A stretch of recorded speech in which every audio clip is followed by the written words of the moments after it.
But what is the best way to sell big government and then world government to a people like ours, historically devoted to an independent republic of limited powers? The answer is simple. In revolutionary literature, the tactic is known as pressure from above and below. It's the strategy that Colonel House laid down in his book, Philip Drew, Administrator. Deliberately create problems, and then offer only those solutions that result in the expansion of government. Create conditions so frightful at home and abroad that the abandonment of personal liberties and national sovereignty will appear as a reasonable price for a return to domestic tranquility and world peace. If those who seek world dominion can stimulate leftist mobs into violent confrontation with local law enforcement, and also provide exhaustive news coverage so that the entire nation can see and tremble, then the peaceful and freedom-loving majority can be programmed to accept a vast expansion of government powers and even a national police force, offered supposedly to end the violence. If those who seek world dominion can raise the specter of an enemy armed to the teeth with superior atomic weapons on the verge of launching a nuclear holocaust, and also offer world government as the prevention, then millions of Americans can be programmed to accept the loss of national sovereignty as our last best hope for peace. This is the meaning of pressure from above and below.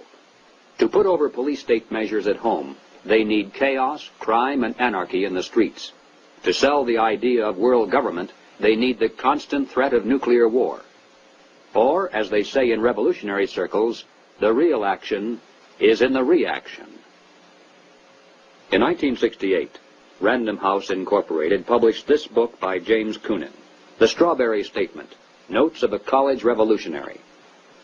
Coonan carries the usual New Left credentials, and is a classic example of the extent to which a highly intelligent mind can be programmed by the establishment into thinking that it is acting against the establishment. Coonan was one of the leading participants in the first student seizure of an American university, which occurred at Columbia in April of 1968. Initially, the movement was not large, and easily could have been stopped by a simple police action. But as usual, the anti-establishment forces received their greatest help from the establishment itself.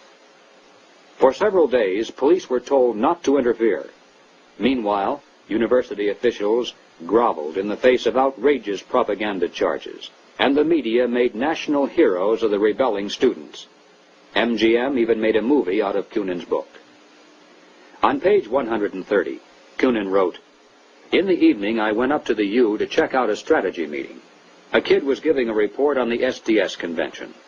He said that at the convention, men from Business International roundtables, the meeting sponsored by Business International for their client groups and heads of government, tried to buy up a few radicals. They offered to finance our demonstrations in Chicago. We were also offered ESSO, or Rockefeller money.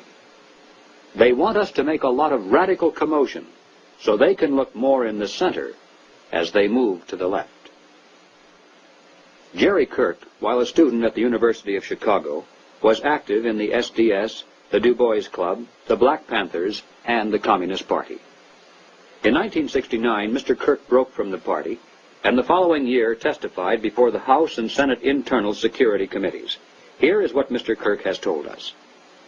"Young people have no conception of the conspiracy strategy of pressure from above and pressure from below. They have no idea that they're playing into the hands of the establishment they claim to hate. The radicals think they're fighting the forces of the super-rich, like Rockefeller and Ford, and don't realize that it is precisely such forces which are behind their own revolution, financing it, and using it for their own purposes."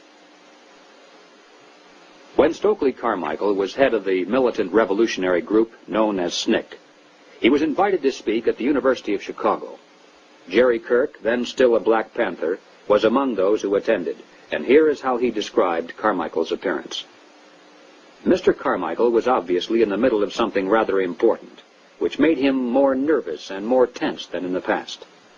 He started speaking of things which he said he could not have said before, because his research was not finished. He spoke of the false consciousness of many blacks who believed the Jews were the instrument of oppression of blacks. And he made note of the fact that even though many Jewish people, for example in New York, own quite a bit of land, one must understand that the overwhelming percentages of mortgages in Harlem was owned not by Jewish people, but by Morgan Guarantee Trust, the Morgan family, and Chase Manhattan Bank, the Rockefellers. He repeated the line from the song he liked so well.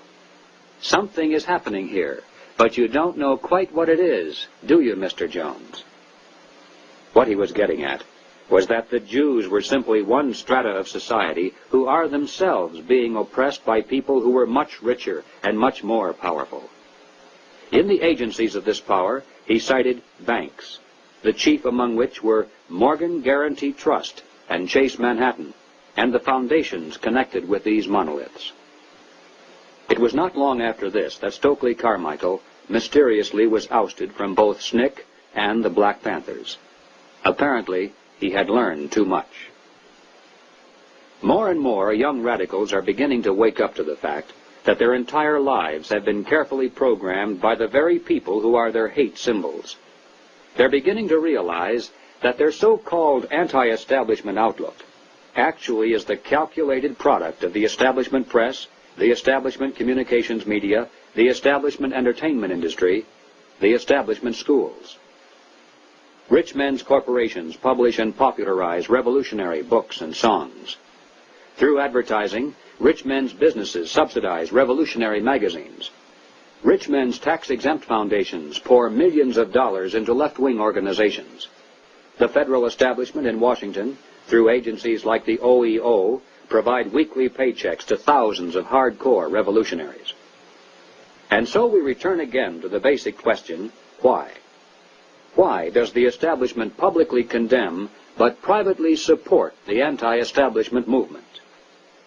Former communist Jerry Kirk answers, "The idea is to create a situation where the people are so frightened of the violence all around them that they will throw their hands up in the air and demand, 'Federal government, do something.' And the only choice open will be martial law. The communists, black militants, and revolutionaries will never succeed in overthrowing the government of the United States. But unless they are stopped, they will scare the American people into accepting socialism from Washington and statist rule by the insiders of the establishment. This is what it is really all about."